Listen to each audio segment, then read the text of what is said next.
Welcome to Digital Stations, the show where we explore the fast-paced world of innovation, gadgets, and digital breakthrough. From the latest technology trends and news to how technology is shaping our lives like AI, we bring you insightful discussions, expert opinions, and the stories behind the tech that power our world. So plug in, tune in, and get ready to embark on a new journey through the future right here on Digital Stations.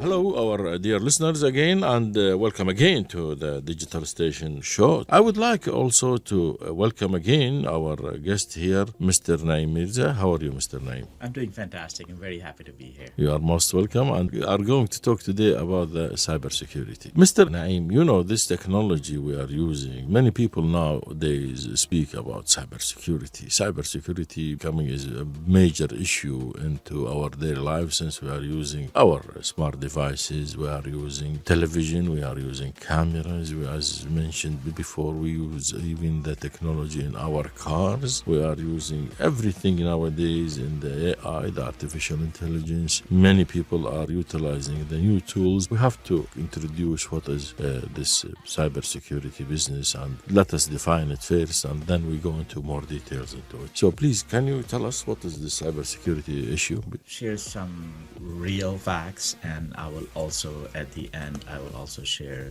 the very easy and good and simple way how to protect yourself from the cyber attacks. Now, cyber attacks I want all of us to recognize that it's not that some person is bored and they have nothing better to do and therefore they will decide to attack different companies. There is significantly serious financial incentives involved in that. They'll do this on purpose with ill intentions, with poor intentions, but they do this on. So essentially what that means is they could take over your laptop, your enterprise, and they would offer different kinds of incentives saying either you pay me the money, then I will release this locking. So there are various names for spyware, ransomware, things of that. But just imagine a person wakes up in the morning and they just cannot open their laptop. They're using their passwords, it's just not working. That's a very detrimental situation. The very simple way to take care of or prevent these attacks from happening are, one, to be aware that they are, it's like human nature is, and people only think that, oh, this will happen to somebody else, not me. That's just human nature until it actually happens. So the simple situation to deal with this is to keep on changing your passwords and make sure that your passwords are not simple, they're complicated, that only you as a user know the password, and use paraphrases, for example. So something that are hard to crack. It's a very complicated situation, but I believe the onus relies on us as users. Unless we protect our homes, us not locking the door of the home, opening it to anybody and everybody coming in. That's me as a user not protecting my home. So the same thing applies to the cyber part as well. You mentioned, for example, password. I used to use my birthday as a password, part of my password, and then sometimes I use my mobile number. Can you believe it? So that I reduce the headache of remembering and searching for a new password. And until now, I personally try to use sometimes mobile number in some cases. Of course, part of it. And you mentioned to use paraphrases, and I think what I can see sometimes it's better also to use alphanumeric with the special characters. Right. And also there are some sort of websites or something will tell you how strong or how good your password shows you the green and then the red or something. So this is really very important so that we have this common practice. Don't you think that we are, for example, using the smart devices? It's one of the basic things that we should use. Now, what that two-factor authentication means, really, this is just for general knowledge, essentially having two locks. So let's say you log into your bank account information online, and then banks would actually also be connected with a telecom service provider on your smartphone. They would actually send a specific OTP or one-time password. So it's checked, double locks. So a person logs into the website, then on a completely different system, a one-time password will be provided. And then once they put in, that is when they will be authenticated. Some institutions also use multi-factor, which is essentially more than a must do.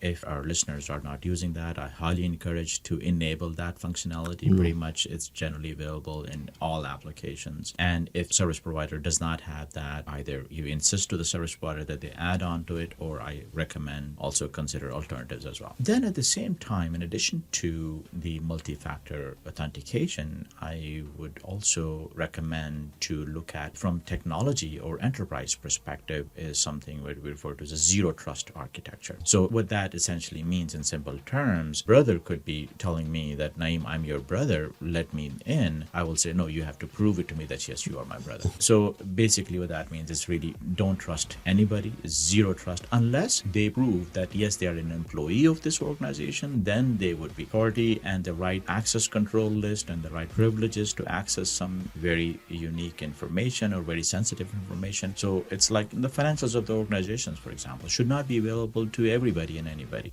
All employees should not have access to the only select HR information, so the salaries of different people and what their dependents are, their home address, multiple information.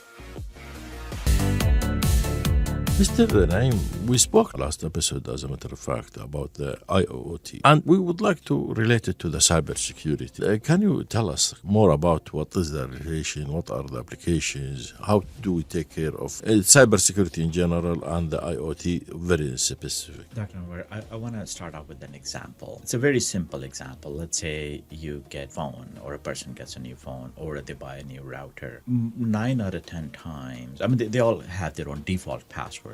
Let's say 0000 or 1234. So just like every device would have that default password, what most of us humans, we don't usually look at it and we just plug it in and start using it. That's a recipe for disaster.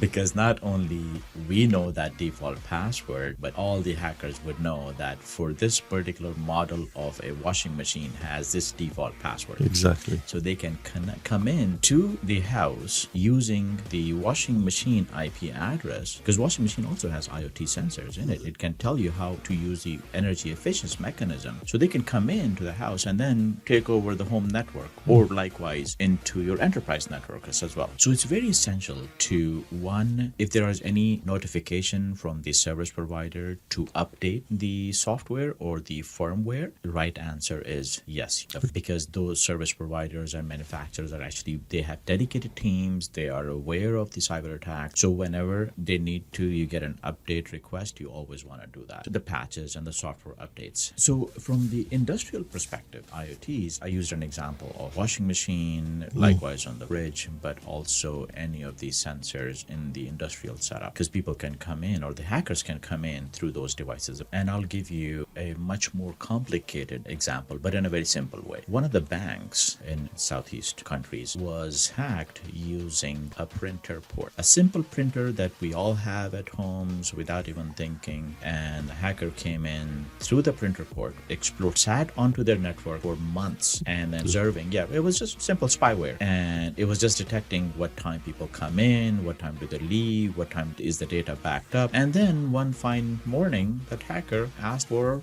X amount of millions of dollars, saying, unless you pay me this, I'm going to encrypt your whole data. A bank. Don't you think these are genius guys? In so Criminally? There in so many ways they are, but just not rightly directed. Not directed. If they can put that energy in the right way, then they can help that. I'll give you another example. This happened about, I think, 3 or 4 years ago in one of the European countries. And this was public information. It was actually a hospital where they were hacked with similar way. A hacker came in using one of the IoT devices, sat there for months observing what's happening. And one fine morning, they encrypted all their data. And this was a life and death situation. Their surgeries had to be canceled. Do this because where they can actually make the maximum amount. They know where to hurt. That's harmful, isn't it? It is definitely. Our dear listeners, you can see how dangerous, if not well protected, your device is. And as Mr. Naeem said, some banks were penetrated and some hospitals, and this is really dangerous for health of the people. And of course, for their money in the banks. And of course, it could be used in the homes, corrupting the data in your PCs and your laptops, with Wi-Fi or whatever it is. They can through, as Mr. Naeem said, please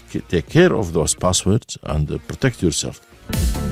You mentioned some examples. Don't you think sometimes it is really part of the electronic warfare to have sometimes, if we are letting our guards off, that this could be really a threat to multiple organizations or governmental organizations or big organizations, and what we should do? Right. So short answer is yes, it is a threat, not only to individuals or the enterprises, but also governments as well. There are cyber terrorism as well. And the irony is, Dr. Anwar, before there used to be the mechanisms for war, like how many military stuff or how many armed forces the person or a country has. Now it's actually relevant in different manner, because one individual sitting in some basement around the world can actually take over a country. They can do, using these ransomwares and using these spyware, they can actually take over a country if they have enough sophisticated equipment and infrastructure. From the way things are progressing, it is absolute necessity for us to become self-reliant. We talked about in one of the earlier episodes where we should have the manufacturing facilities, we should have research and development facilities locally, and we should really enable our own talent so that they are able to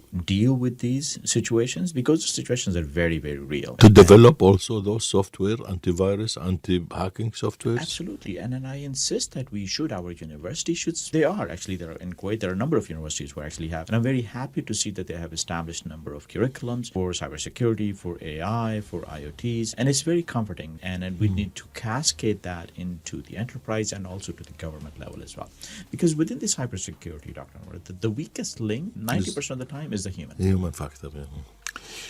Mr. Naim, thank you very much for being again with us on this show, and I would like really to thank you again for the useful information you provided to us. I'm really glad and I'm really honored to be here on Kuwait Radio, and thank you for your time and for these brilliant, engaging conversations. Thank you. So, our dear listeners, we have come to the end of this episode, and we hope we have covered a little bit on cyber security, and we hope it was useful. Until we see you next week.